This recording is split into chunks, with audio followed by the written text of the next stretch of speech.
Excuse me, stand up. Not gonna read. You make it a question, not a statement.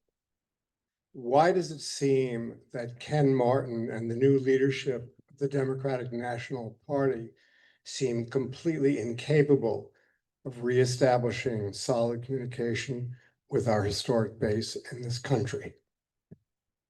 It is very rare that the head of the DNC, someone that many people here couldn't even name, is the head of the party. Our leadership in Congress is there. Our leadership in important states like California is there. I wish we could get Barack Obama back out there because he is the one Democrat that the entire country can get behind. Until then, we have a disadvantage. You know, in the British system, they have a shadow government. They have an acknowledged leader. They don't have primaries. And so whatever issue you say, well, this would be the foreign minister of the other party. We don't have that. And we've never had that. And we always have, we're going to have a giant fight in 2028 as to who our nominee is going to be. So we don't have the unity. We have a diversity of voices. But right now, we need to unite behind the message about this upcoming shutdown. It is Trump who refused the meeting, called the meeting, canceled the meeting. Now he's going to have another meeting where he's not going to do a damn thing. We are on the side of healthcare for Americans who need Medicaid or Obamacare. And they are the side that says, oh, we're going to have a continuing resolution that keeps the government funded. Oh, and you need 60 votes to pass that. And after we get those 60 votes in the Senate, we're going to have a rescission that only needs 50 votes, and we're going to cross out all the Democratic priorities while keeping ICE on the streets of America. So we have got to stand firm. This is the one opportunity we have to save healthcare and to demand that if we reach a deal, they have to follow the deal. They need our votes to pass the deal. They shouldn't be able to erase parts of the deal without Democratic votes in the Senate. It's just that, exactly. It's close to you. Sorry.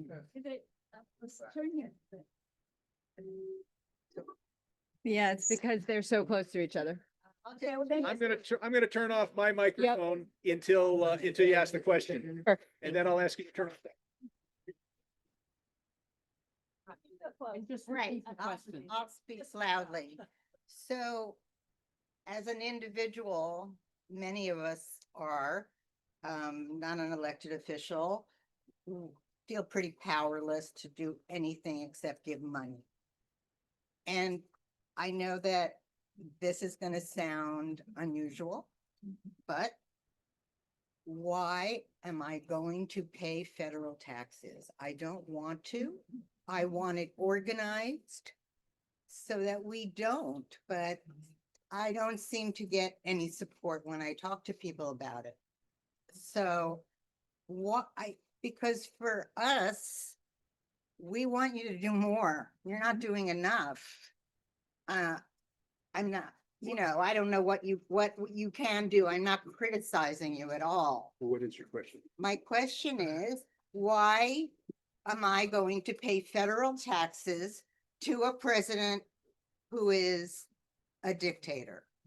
Okay. That's a tough question. That's not 30 seconds. The short answer is that if you don't, they're going to add interest.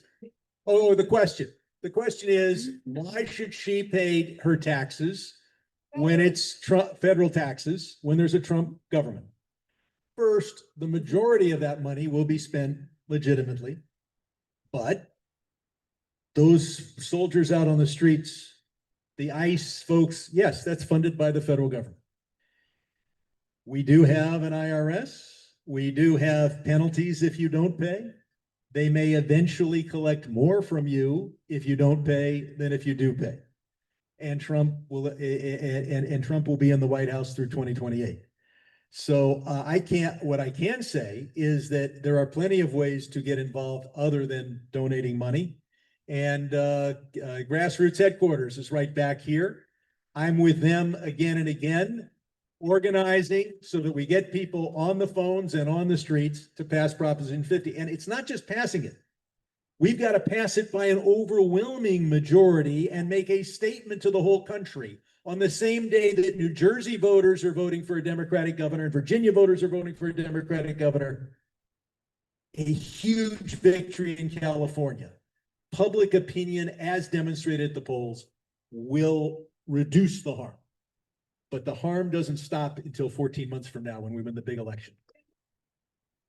Why do I need a license to cut someone's hair, but I don't need a license to be a journalist or put something out as news? Nice. That's interesting.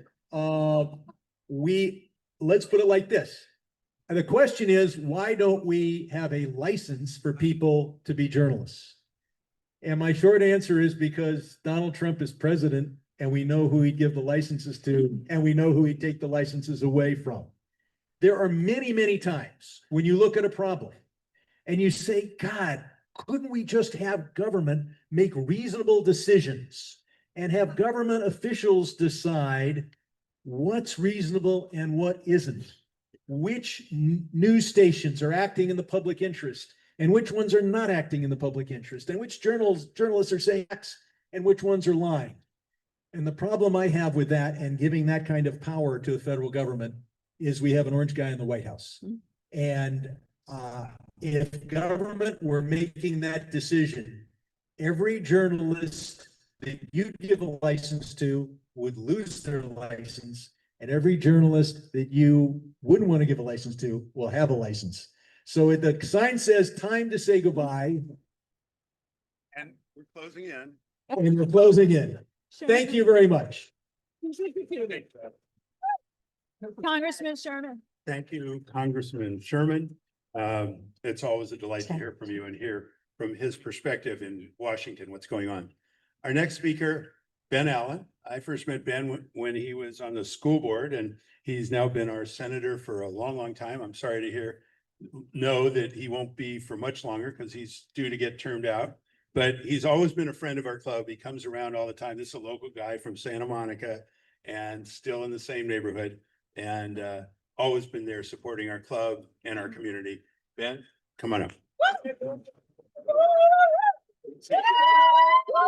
Everybody. Oh man, it's so nice to be here, and I'm so glad we're continuing this tradition. What a tough year we've had, and to be here in this beautiful home in this beautiful neighborhood that's still here, to see so many friends from around the neighborhood. I appreciate the sense of community that we have here today after all that we've been through, and just the continuing love and support for this club and its leadership. And so thank you for helping to put this wonderful celebration and community together. It's been a wild year, as you all know. We've been doing a lot of work with our partners, our office with Senator Irwin's office, with Congressman Sherman's office, Senators Schiff and Padilla, and then of course our local partners, just trying to do everything we can to help address all of the massive recovery challenges that we have. And we all know that, there was so much attention and so much love and support for the neighborhood in the immediate aftermath of the fire. But one of the many challenges I know some of you heard me say this, one of the many challenges of representing this area is making sure that the challenges and concerns of this neighborhood continue to be on the radar screen, because the world moves on. I mean, people are thinking about the ICE raids and Donald Trump and the budget and the wars, whatever it may be. And yet the people of the Palisades are facing the very real challenges of picking up the pieces and dealing with their insurance companies and dealing with rebuilding and permitting. And even for those of you that didn't actually lose your house, the smoke damage challenges and just all the basic community infrastructure that you're all going through. And so I just want you to know how much we are committed to working with you and keeping with you and helping people. I want to point out Sophia, who's somewhere here. Sophia, you all know, is a Palisades gal, grew up here and is working on our team, specifically devoted to the recovery here in the neighborhood. And I just appreciate you so much, Sophia, for all the work you've been doing to help people. But please don't hesitate to reach out to us. We've been working on everything from budget allocations including a major tranche of funding that we got out of Prop 4, which is the big climate bond that we all worked on together. Thank you for everyone's help in getting that passed last November. Major, that was a bond that was authored actually by our office. Lots of people weren't very involved, of course.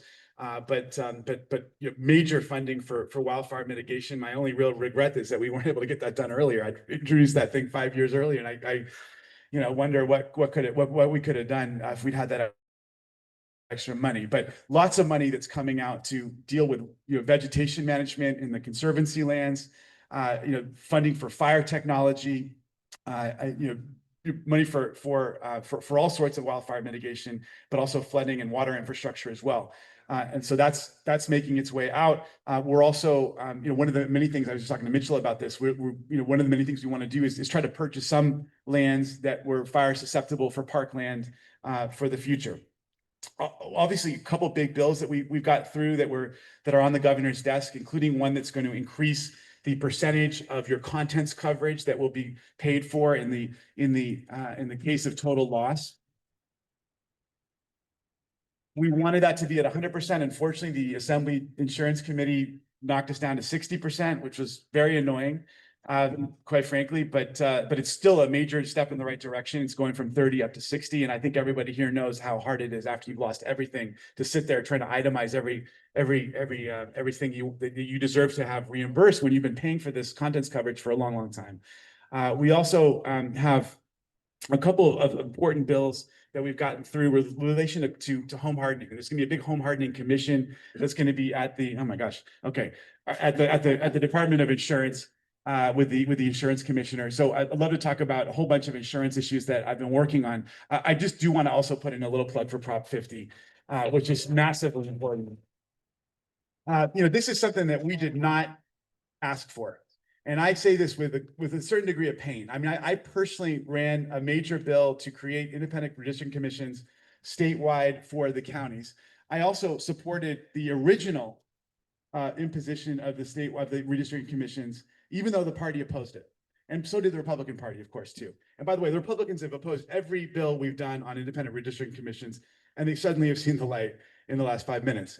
But that all being said, this is something that we did not ask for, but the President of the United States, in his typical authoritarian manner, called up the governor of Texas and said, "I'm entitled to 5 more seats." That should give you chills if you think about the phrasing of that. And of course, they just stepped to and didn't even think and did a gerrymander on top of a gerrymander.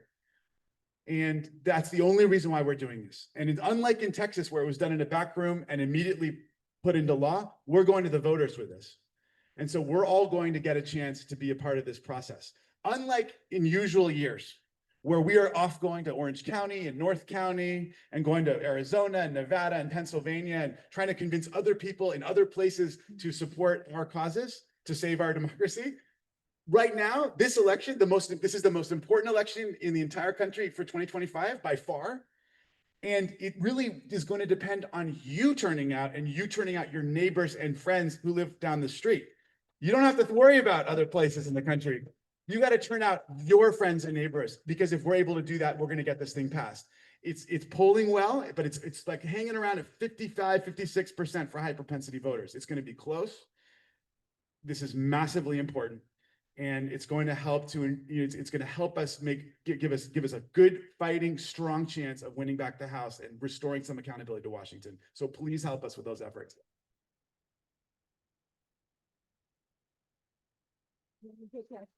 My apologies to the timekeeper. All right, questions? Yes. Okay. Yeah.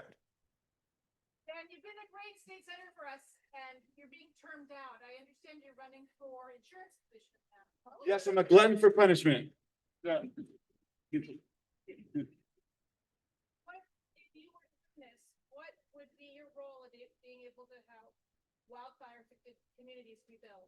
Yeah. Thank you for that. So the question was, I am terming out. It's a crazy thing. There's a weird system. I don't think there's any other profession where you finally learn what you're doing, and then they kick you out. So I believe it or not, I'm in my 11th year, going into my 12th year, which is just crazy. I remember asking you for your endorsement, which was successful, back in 2014. Anyhow, I'm running for insurance commissioner now, which is a statewide position that oversees the California Department of Insurance, specifically primarily home and auto. The medical insurance is largely in a different department under the governor. But ultimately, it's a position that that both serves as a consumer advocate. So one of the many, so one of the things that really motivates me to run and it got me into this race in the first place was having the experience of representing this community and just seeing how what an awful experience so many of my friends and constituents have had with various insurance companies. I've also seen some insurance companies and some people in the business actually treat people well, but I've seen a lot of terrible stories as well. And I certainly, number one, want to come into this position as a advocate for consumers, for regular folks who are struggling, who've lost everything and need to get helped out by the policies that they've been paying for. Writ large, if we're going to be successful in ensuring an affordable and accessible insurance market for the state in the long term, it's going to come down to both holding them accountable while also taking steps to reduce our wildfire risk and our flooding risk as well and our sea level rise risk. But the biggest expense right now, the biggest liability for the insurance system is wildfire, of course, statewide. And so it's everything from trying to promote policies that de-emphasize and quite frankly, I think it's foolhardy for us to do anything to incentivize lots of new housing construction in very high fire risk zones. I think that's crazy to me. We do need to build more housing and we should be doing it in areas where there's much lower risk. I also think that we need to be adopting this home hardening commission that we're going to be establishing will come out with an important set of recommendations, but also standards that we can hold everybody accountable to, including the insurance industry. If you build your home or if you redesign your home or fix up your home, applying best practices for your construction materials, then you'll be given an affordable policy. Similarly, we need to do that for communities, because you can have the most fire resilient home in the neighborhood, but if the rest of your neighbors aren't taking the right steps, or if we're not doing proper vegetation management around the neighborhood, that will also harm the risk in the neighborhood. I should mention, some of us Jane and I were talking about Zone 0, which I know is getting people very concerned, I think rightly so. From my perspective, Zone 0 as framed by some of the kind of more extreme folks is too prescriptive. There is absolutely something meritorious there. The question is, how do we apply it in a way that with subtlety?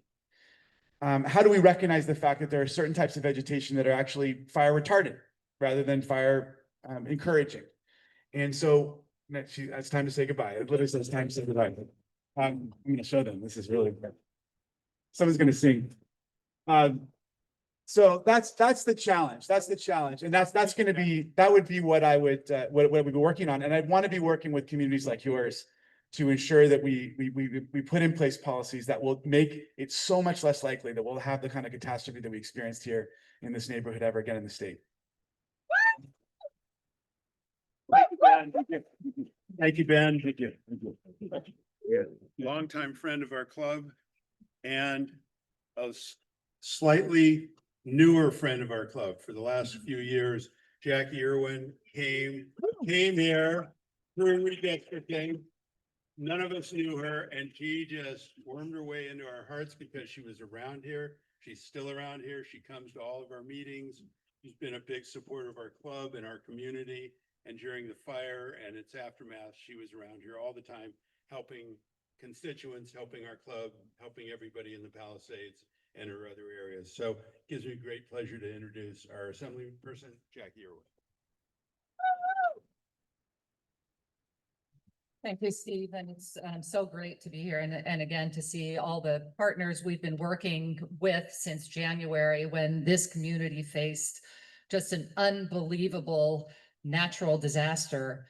When I drove through the community after, I don't think anybody could really have imagined it. And just right here in the audience, the rabbi, Steve, so many of you lost your homes, and I am so incredibly impressed with all the heroes here that really came back and showed such resiliency in this community.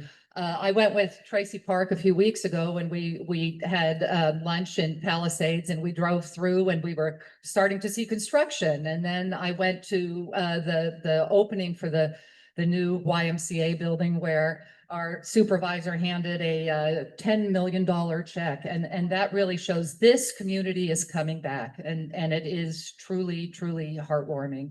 So I'll talk a little bit about a couple of things we've passed. Ben tried to go through a lot of them. I co-authored with John Harabedian the mortgage forbearance bill. It looks like that's going to happen. It should help all of you out.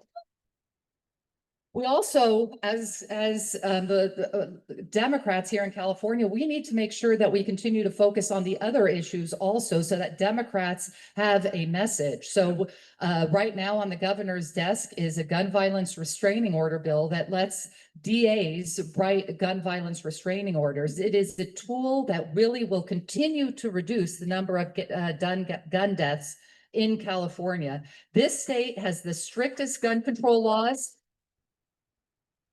and one of the lowest rates of gun violence deaths. And finally, one of the biggest issues that I was working on, and Ben was working on it in the Senate, is cap and trade. And we were able to get that signed at a signing ceremony last week. So when we talk about climate change, California has to continue to lead the country. We were able to pass a cap and trade bill that will link us to Washington, continue to link us to Quebec. And I was in New York. Everybody was so astounded that California could accomplish cap and trade, which is a market mechanism to reduce emissions to get us to a zero emission future in 2045.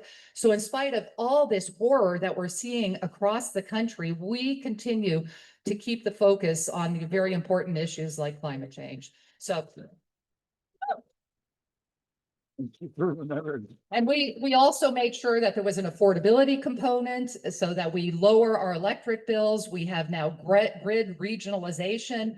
We have a fire fund that is going to make sure that all our constituents get paid when the amount that they need to. And we continue to work on the insurance issues also. But finally, the reason we have such a big audience here is because we are all I guess I'm speaking for myself. We are all so angry. When I read the paper this morning, I thought it's not just one thing, it's two things. It's the whole thing happening with Comey. It's oh, now he's going after left-wing groups. By the way, it means all of us. This is not some left-wing Antifa, whatever that is, gang. It is all of us.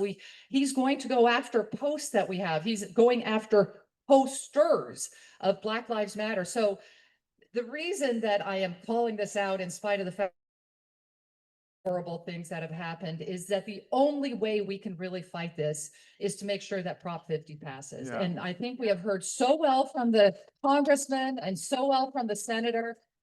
I was talking to my daughter this morning, my son, they're very involved in Democratic politics, but my daughter was talking to a girlfriend of hers who is a real Democrat, and she had no idea what Prop 50 is. So from now until the election, it is incumbent upon every single one of you. It doesn't matter how much money they have raised, but every single one of you has to put the message out that all Democrats need to show up at the polls and make absolutely sure that Proposition 50 passes. Yeah. It is Yeah. the most important thing to preserve our democracy. So with that, see how good, once you go past the congressional members and the senators, and then it's the lowly assembly members, we finish on time. I also want to say, I would also like to say I am also termed out. I have, we are both in our 11th year, started at the same time. It went very, very fast. And I am endorsing Deborah Klein Lopez, who is right over here.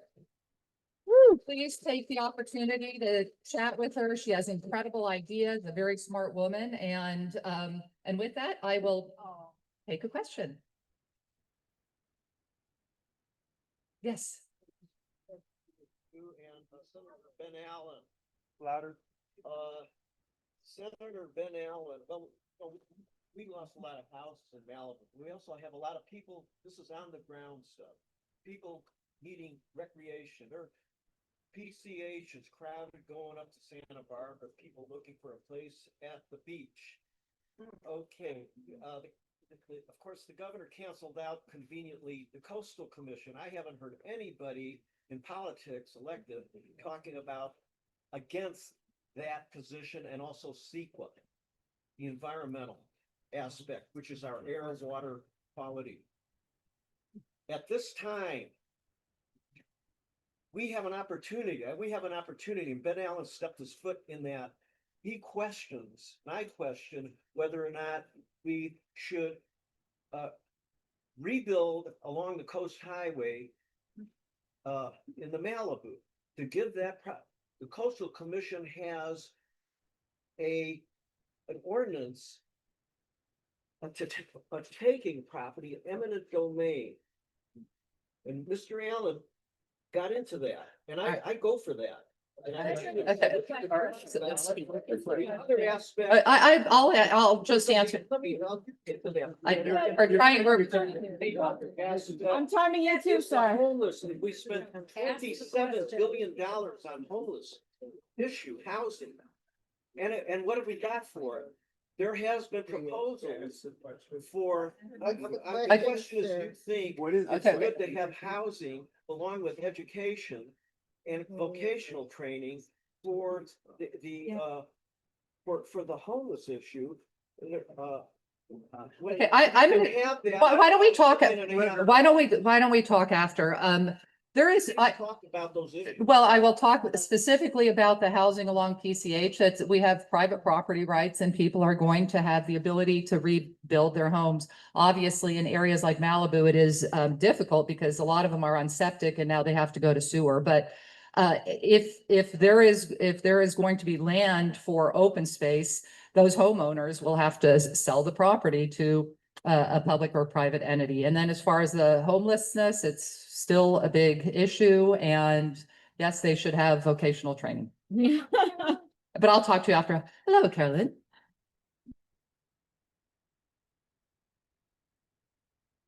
We are zone zero proposed regs and what we can do to try and bring some flexibility in at the local level.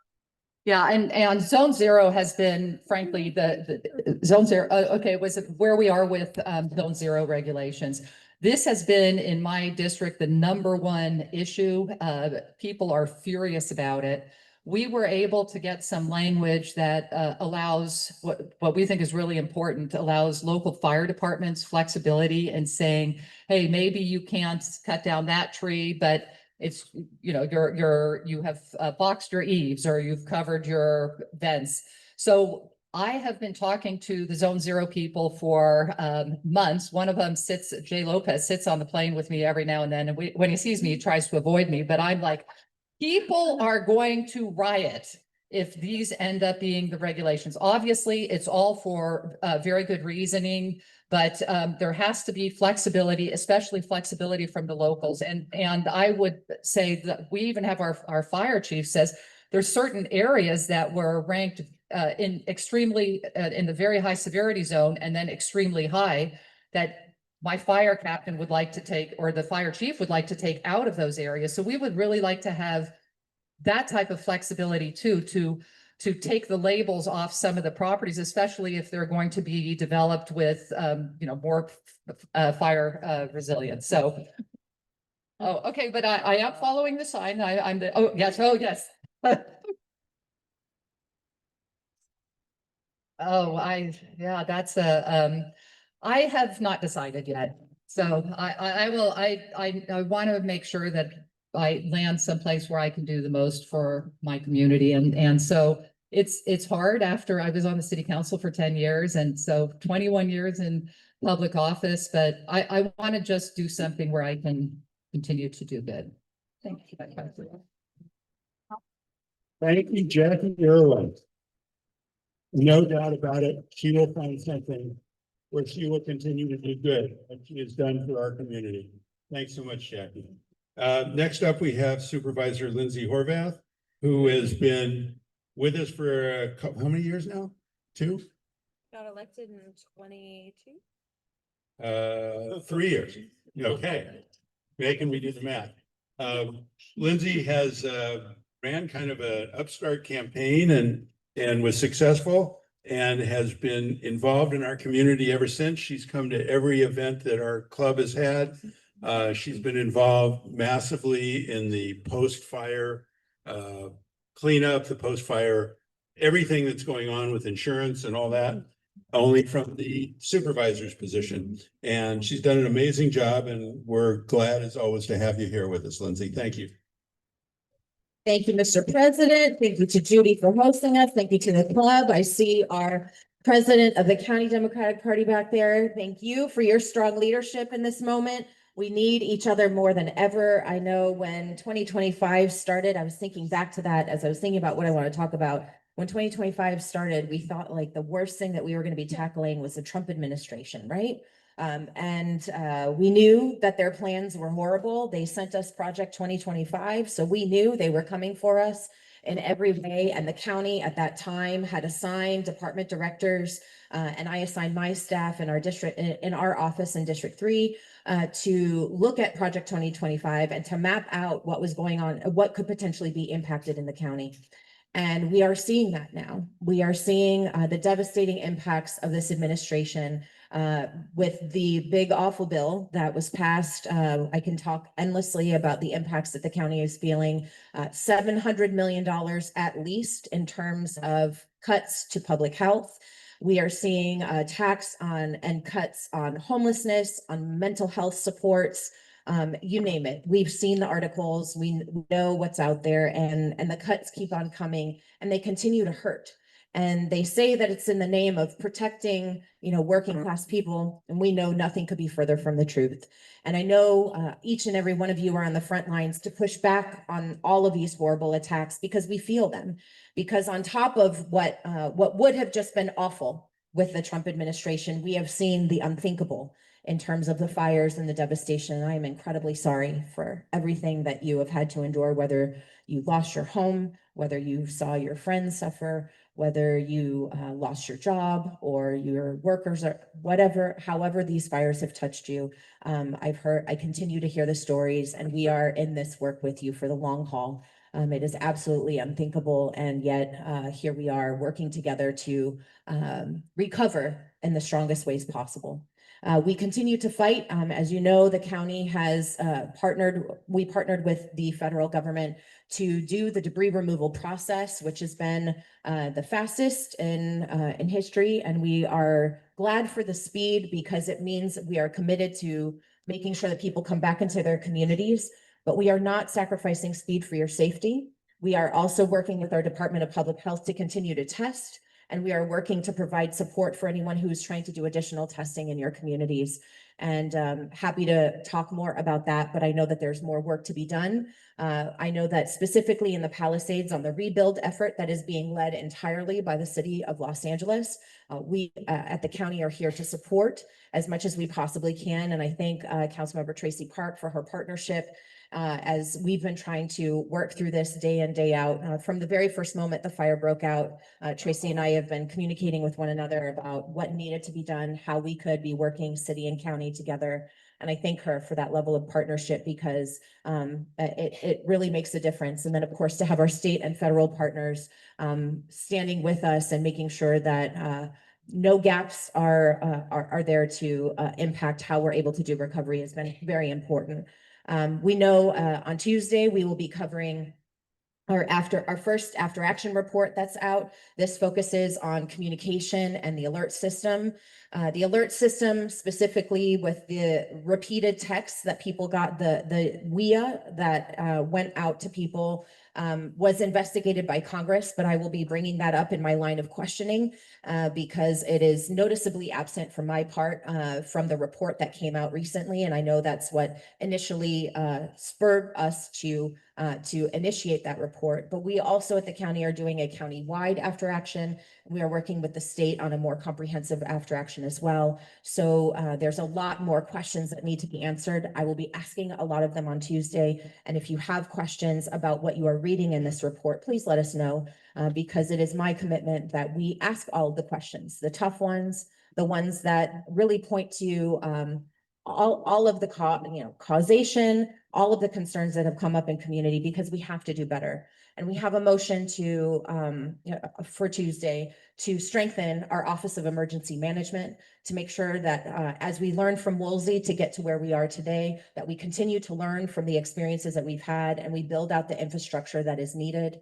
The communications are led by the local government. So the report doesn't clearly spell out the fact that the city of Los Angeles actually didn't participate in this after action report.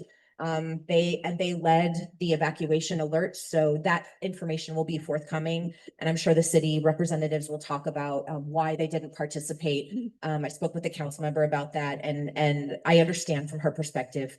But we know there are more questions that need to be asked, more information that needs to come out. And I am committed to doing this work with you to make sure that you get the answers that you need and the support that you need to recover from what has been a devastating 2025. Thank you very much.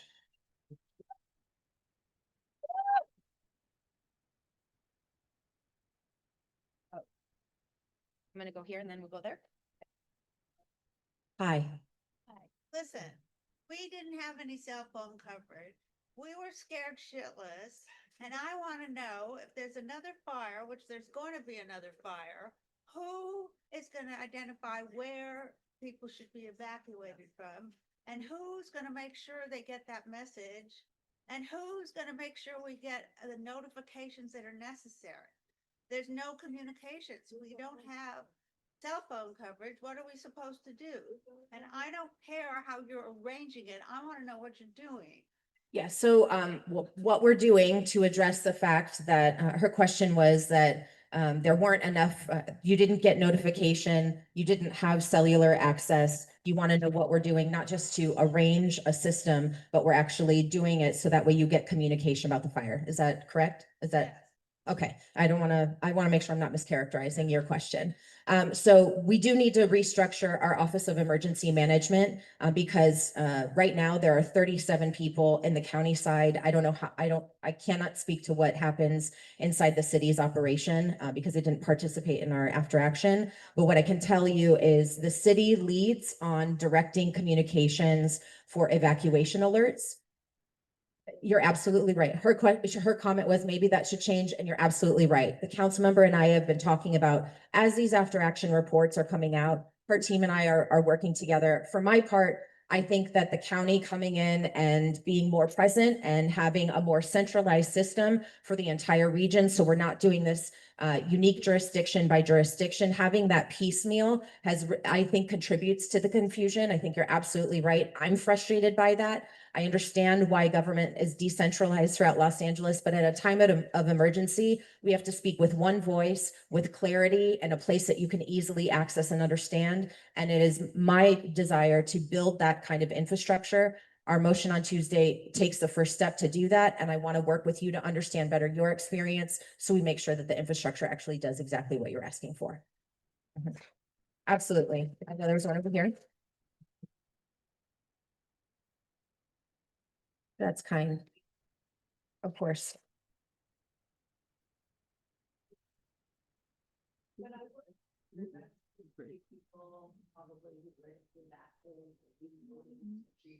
Yes. And I was on that.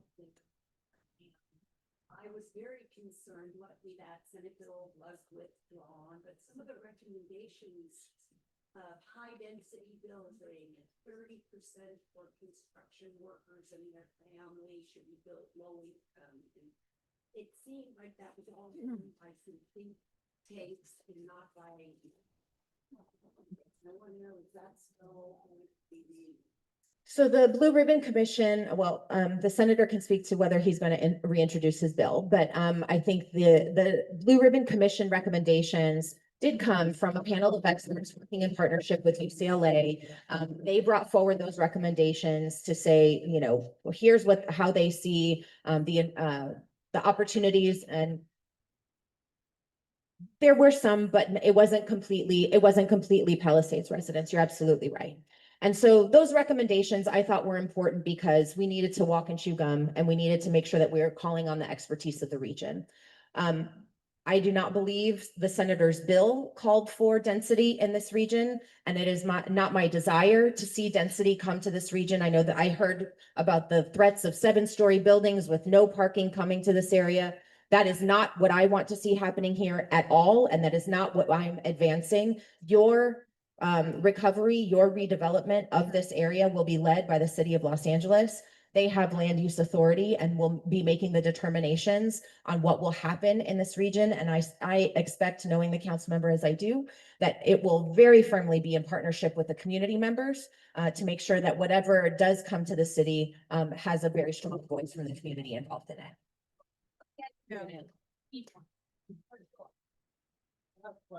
Yes.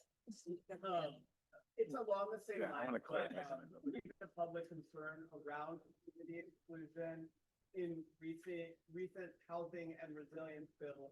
How do you specifically plan on having the community be involved to formally include direct community consultation, transparency, safeguards before implementation? Specific. Yeah, so specifically for the Palisades, which is part of the city of Los Angeles, the city of Los Angeles leads that effort. The county does not have land use authority in the city of Los Angeles. So the city process will be driven by your city elected officials. So that question is, Blue ribbon, and then how would you specifically have more community involved? I think the Blue Ribbon Commission, gave ideas about what is possible for us as legislators to decide what of their recommendations are appropriate for our areas or not. And so I think the city will determine whether anything in the Blue Ribbon Commission report applies to the Palisades. And I hope that there are aspects of the Blue Ribbon Commission that do get implemented here, because there are fire hardening practices. There are financing mechanisms that I think homeowners can benefit from. And as we see more and more construction coming into this area, coordinating and making sure that we aren't having people travel hours in and out if we can avoid it, setting up mechanisms to have a recovery process that doesn't come with all of the impacts of construction that I know we all love living through. I hope some of those considerations do happen here. I would be leading those efforts in the Sunset Mesa, Topanga areas, because those are unincorporated LA County, and we'll be working in partnership with Malibu. They've asked us to partner with them in their efforts, but again, Malibu will be leading their land use efforts. Okay, all right. President says we got to move on. So I appreciate your time. Thank you for having me here today. Thank you, Lindsay. And I think Lindsay, like most of you, so hopefully you stick around for a little bit so you can talk to her privately. Or maybe not private, but anyway. I would now like to have, Allison's up here, the chair of this event. And Allison has a few remarks to make here. Allison, move that. I will. Take the pictures. All righty. So first of all, we have, not only do we have our electeds here today, which is, first of all, we have our electeds here today, which is absolutely phenomenal, who have eyes on the Palisades and are doing everything possible to restore us. But what we also have here today is many people who are candidates. And what I'd like to do, ideally, we would have tracked you coming in and checking in, but that was very difficult to do today. So if you can raise your hand, if you are running for an office, we'd greatly appreciate that. And I know, thank you. Can you give us your name? My name's Ellen. Ellen Evans, running for state senate. Back there. Deborah Klein Lopez for Assembly District 42.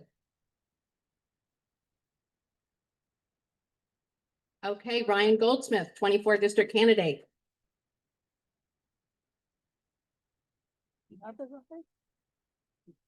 And Anna Wilding, 42.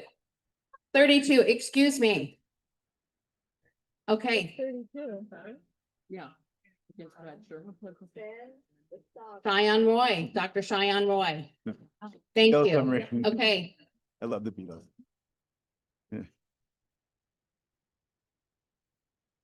Kelly Honig, Assembly District 42. All right, and I see some gentlemen over here who I know. Mike Newhouse, 24. Neil Nico Ruderman.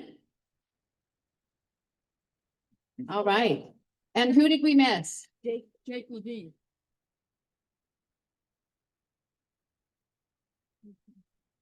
Okay, John Erickson and Jake Levine had to take care of his baby. But we do know that he is running for Brad Sherman's seat. So I think we've covered everybody. Please raise your hand if I have not, if we have forgotten you. Did you want to do the? A lot of opening pitch people. and then have me? Sure. So you may have noticed this year in our program, we had a different category for folks, which is pretty phenomenal. Sorry. You want me to hold it? Yep, if you could, that would be ideal, because I don't want to forget people. So we had different categories of folks. And the first $300 level, we had Dennis, Akoy, AOE. We had Judy Chang, and please stand, I know you are here. And I think it goes without saying how hectic it was for our club to generate funds when by far, I want to say 80% of us had our homes leveled to the ground. And then the other 20% smoke damage. So I think there were 2 members on our board that had homes that were outside of the burn zone. So just as an example. Diana Gould. Where's Diana? Hap Henry, Westside Dem HQ. Our PPC president, Sue Cole, I know you're here. Thank you so much for the $300 donation. We had Grassroots Dems, Tamara Levinson. Where are you, Tamara? Right here. Oh, thank you so much. Miriam Czar. Right here. Jane and Keith Winston.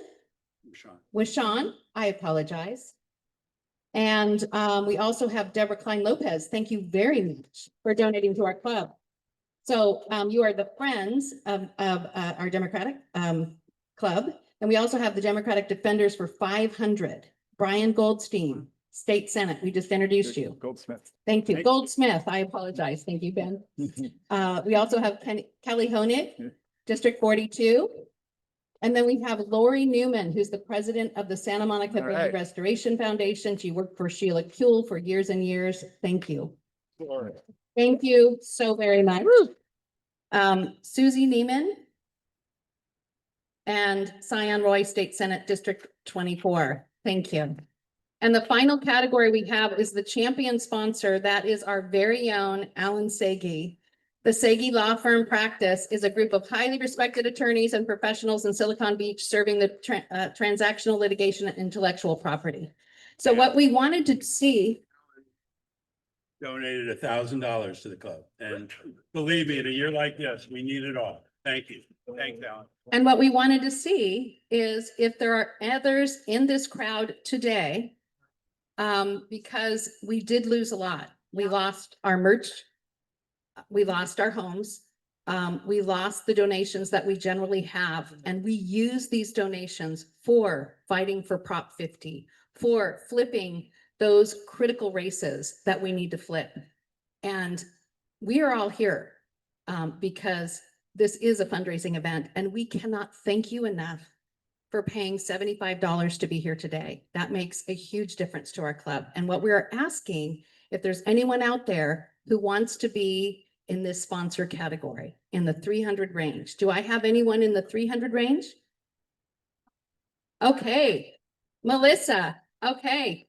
So we have some kids. Oh my gosh, I see 4 hands up. Thank you so much. Okay, can the kids come? Keep your hands up in that 300 range. Thank you very much.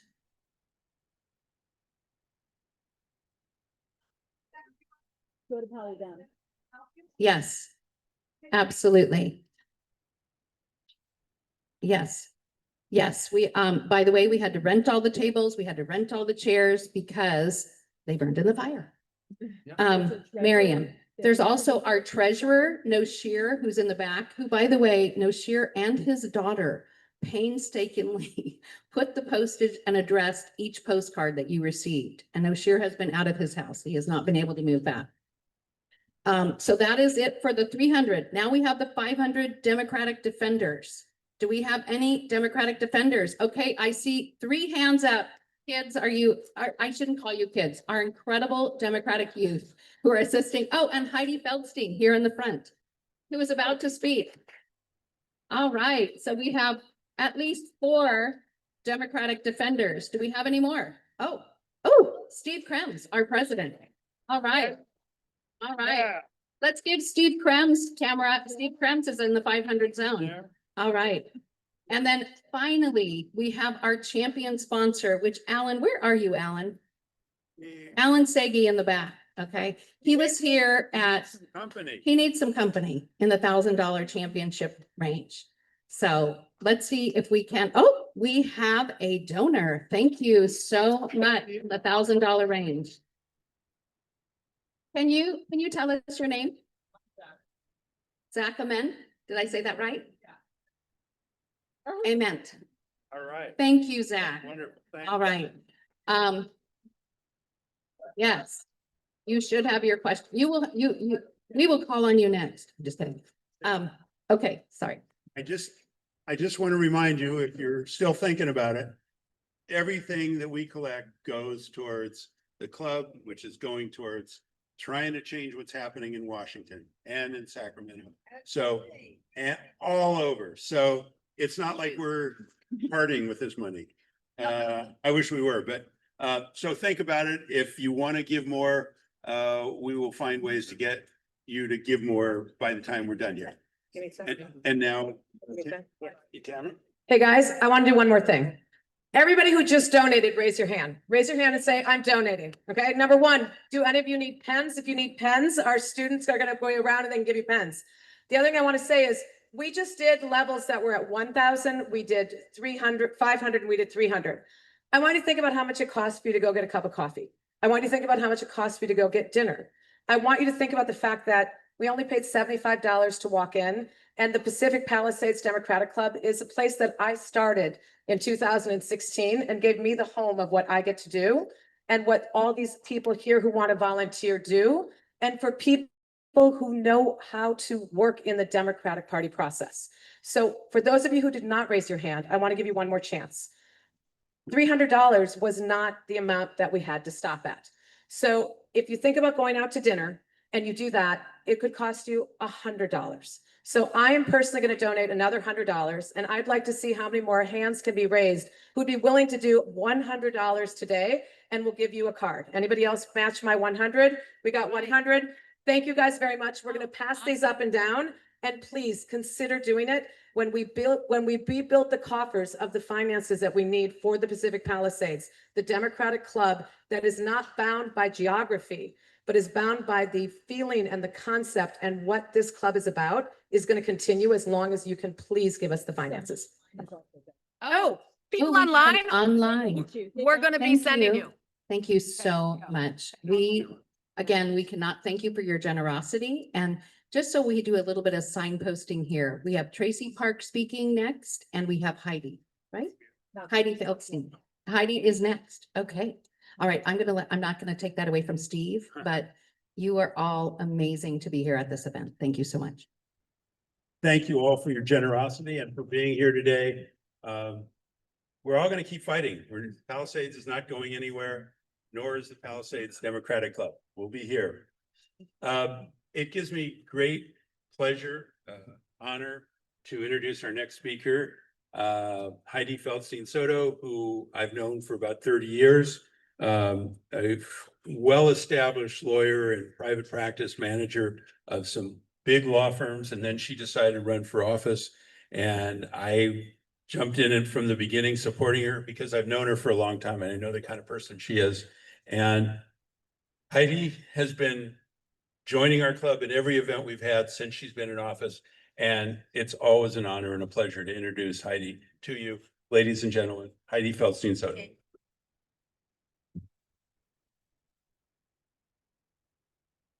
Good afternoon, Palisades. It is good to be home. It's been a long time and it's been a very long year. I remember when Queen Elizabeth said annus horribilis, and I would apply that phrase to our year this year. On January 7th, I was up in Sacramento. Usually I go up to Sacramento with bill ideas. And I had, when I went up there, 9 of them. Usually I come home with fewer bill ideas. because I leave some of them with legislators. This year I came home with more. Because what I did in the fires was I started going door to door to start lobbying for the resources that I knew that we would all need, to start responding to what was happening in my city. Because from afar, it looked utterly terrifying. And I can't imagine having been in the middle of it. I'm very happy. I think Jackie Irwin spoke. I was very pleased with the bill that she and John Harabedian put through on mortgage forgiveness. I had a hand in drafting some of the language to make sure that it worked. I was disappointed that some of the other bills that we took up, Senator Wahhab's 522 and a couple of others, really died in committee. What I can tell you is that your city leadership, from your fabulous city councilwoman, Tracy Park, to our mayor, to your city attorney standing before you, we are 100% committed to this community and to rebuilding this area. To tell you a little bit about what I have done, because I don't dictate money and I can't really do much in the way of city resources or ordinances. But what I did do was I enforced our laws. So from enforcing the curfews to try to keep our neighborhoods safe from looky-loos in the aftermath of the fire, to the price gouging complaints that we dealt with. And there were over 1,100 letters, cease and desist letters that went out from my office around LA to stop the price gouging in the wake of the fires. I paid a little bit of a political price for continuing that. I don't think Airbnb is particularly happy with me these days. But I do try my best to call the balls and strikes across the plate very fairly. And as I said to them when they called me up very furious, I said, it's quite easy. Don't price gouge somebody. I mean, you know, if you don't do it, I won't chase you. In all seriousness, it was a joy to see how quickly we were able to respond on some of these things, and a sorrow and a tragedy that we haven't been able to respond more fully and more quickly, since we do seem to build Army barracks very quickly. We I think have greenlit, I can't keep up on the numbers, but my office was intimately involved in making sure that property owners across the Palisades understood when the Army Corps of Engineers was leaving, when the nuisance abatement would kick in, and that as many property owners as possible would respond to let the Army Corps of Engineers do the first pass so that we didn't have to charge anybody, so that it would be for free. The Army Corps left at the end of August. And I think that in about 3 weeks, my office, by surging resources, was able to bring down the number of property owners who had not responded from 1,100 to 66. That was a labor of love. I'm being told I have 1 minute till Q&A, but I'll tell you what I'm going to do. I'm going to cut it short because I'd much rather take your questions. I have continued my work on protection of children along the Figueroa corridor and around the city. I've protected schools against flavored tobacco close to schools. I've continued my community outreach court for homeless individuals. And I'm doing everything I can in my power to keep all of our neighborhoods and communities safe across the city. And with that, take questions. Yes, sir.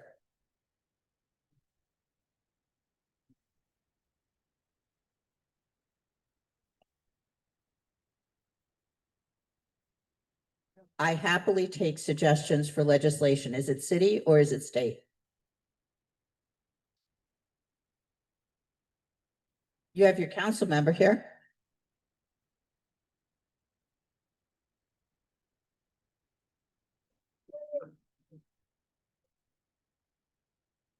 All of us would like to see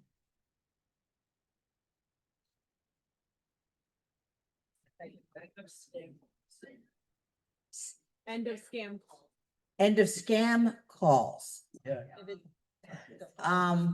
I actually think that when you're talking about marketing calls and scam calls on your phone, that is more federal under the Telecommunications Act than anything else.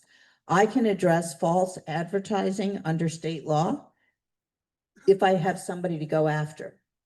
The problem with a lot of these boiler rooms is they're not in the areas where they're making calls to. So you'll have a boiler room in Oklahoma or in New Mexico that calls all over the country.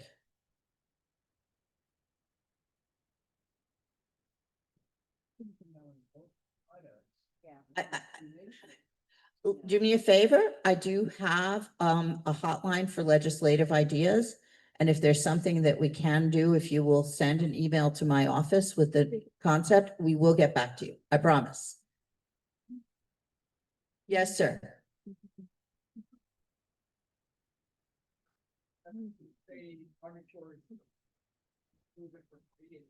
Really, you end up in a race for when they remove the debris, that they get the extra 5% that the insurance pays. So right now, we're in a race that the receive the funds from our insurance. From your insurance policies by way of subrogation, you mean? I'm not understanding the question, the issue.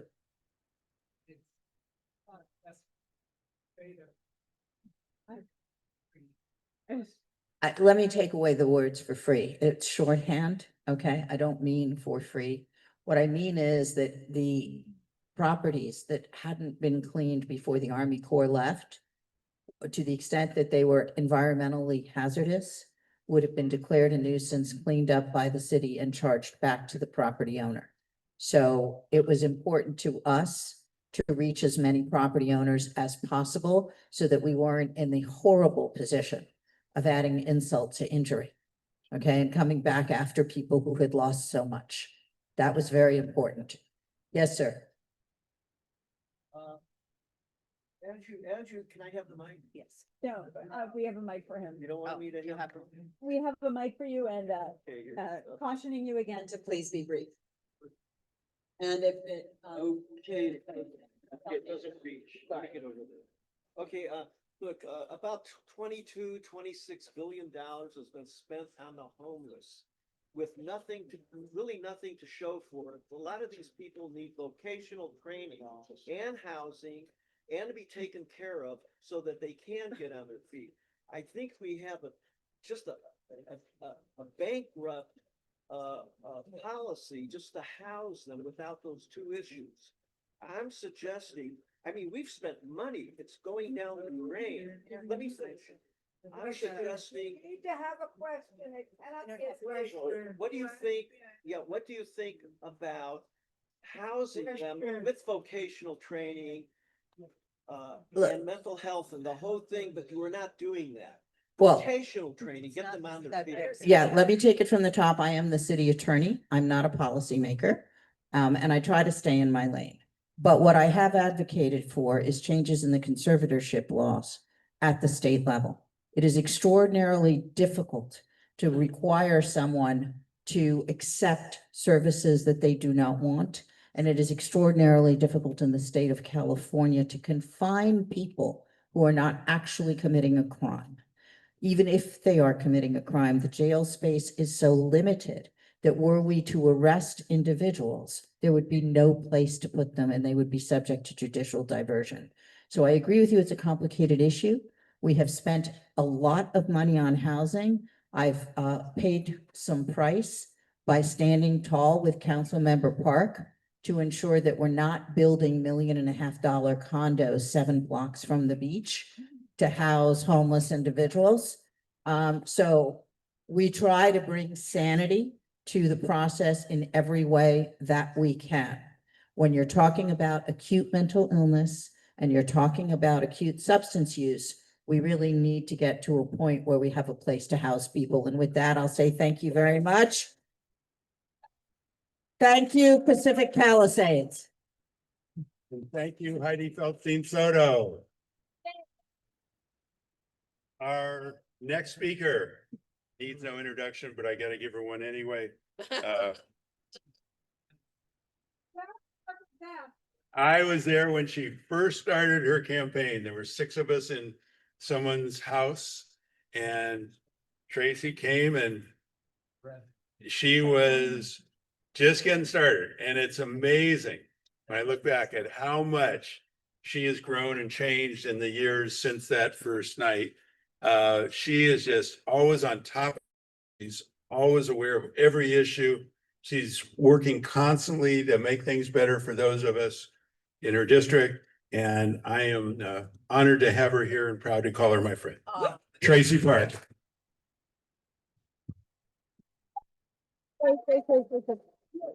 Oh my gosh, Steve, thank you so much. Good afternoon, Palisades STEM Club.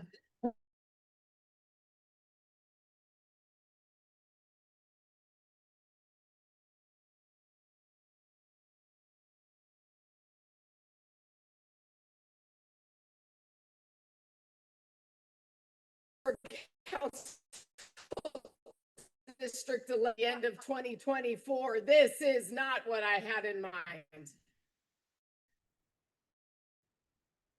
Not for any of us.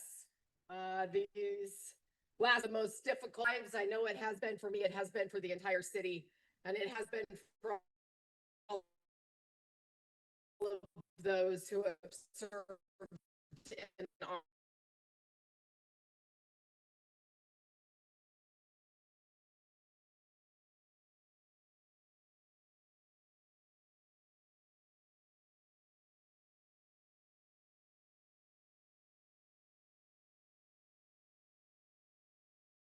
resources that you need. We know that we still have a long, long way to go, but you are entrusted in very good and capable hands with this group of leaders. So thank you. I was thinking about this today. This is my 5th consecutive year at this event.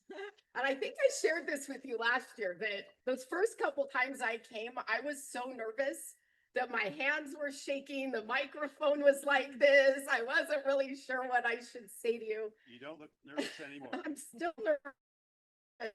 You don't look like... I'm still nervous. I actually suffer from terrible stage. Then you put a camera in my face and I go stupid. I do a pretty good job of at the time, but I'm still a real person on the other end of all of the spotlight and the attention. And I do suffer from terrible stage fright and anxiety, but I just wanted during this time has been the honor of my lifetime. And I know as challenging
important this is.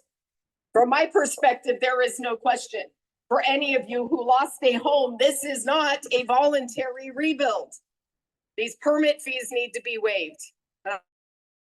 Support on that. So if you're not already, please sign up for my newsletter. You can do that at cd11.lacity.gov.org.com.something. You can Google it. All of those addresses will work and sign up for my newsletter there. That's how I push out information, particularly things that pertain to the Palisades.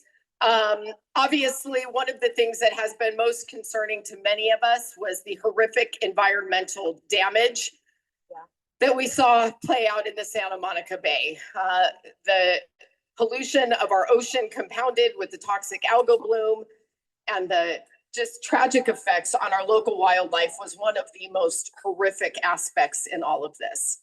My office has teamed up with the CD11 Foundation and Heal the Bay to coordinate widespread water testing, underwater debris surveys, and to ensure that we are doing everything to remediate. We are about to head into wet weather season again. So be prepared. All those K-rails and wattles that were so ugly to look at last year are coming back once more. I've been told it's time for Q&A, but I want to say one final thing. I know this year has been rough. Next year is going to be rough too, as we move into the largest construction effort in our city's history, and the traffic and the congestion and the dust and the noise and the headaches that are inevitably going to come with that. Year 3 is going to be a hard year too, but you know what we're going to see at the end of year 3? Entire completed streets, neighborhoods back with homes with people in them. Your schools are going to be back. Your library is going to be back. Your rec center is going to be back. And you are going to have an intact, thriving community in a record time. So with that, I'm going to move to questions. I want to hear what's on your minds. Yes, sir. I just heard that Edison is paying billions to settle this lawsuit with the Altadena residents on the cause of the fire from the power lines. And somehow, so we do have these billions that we never had with the utility companies to finally, and I want to ask you and the county supervisor and the congressman to finally commit money to bury all these power lines in LA County. I mean, we somehow have the money to settle lawsuits. Why can't we pay a fraction of that and bury all these power lines on San Vicente, Bundy, Barrington, Olympic, zigzagging through our hills? And of course, in the Palisades Fire. And now we decided the Palisades, they're going to go underground. Undergrounding of our power system, yes, 100%. This is something that needs to be a priority in Los Angeles and across California. We are focused right now on undergrounding right here in the Palisades. And as we fund those programs, it can't just be a per disaster response. We need to prioritize across California our highest risk locations where these fires most frequently begin and start those processes there. This is a many-decade infrastructure plan and something that needs to be a priority. And as we address climate change and wildfire risks, the funding of those kinds of interventions, the undergrounding of our systems, as well as brush clearance and cutting fire lines and doing the upstream prevention that's necessary have to be the top focuses as we recover. Yes, sir, in the back. I have a question and I might be yelled at. Okay, but I moved here, grass prevention in December, the Bay Area. And then I was out of the country in January when the fire started. And then I got back, went to my house, I didn't know how it was on fire. And so people call me, like, are you okay? I'm like, what are you talking about? And so imagine my surprise that Westchester and the Palisades are in city council. My question is, how balance addressing both really concerns? You don't need to.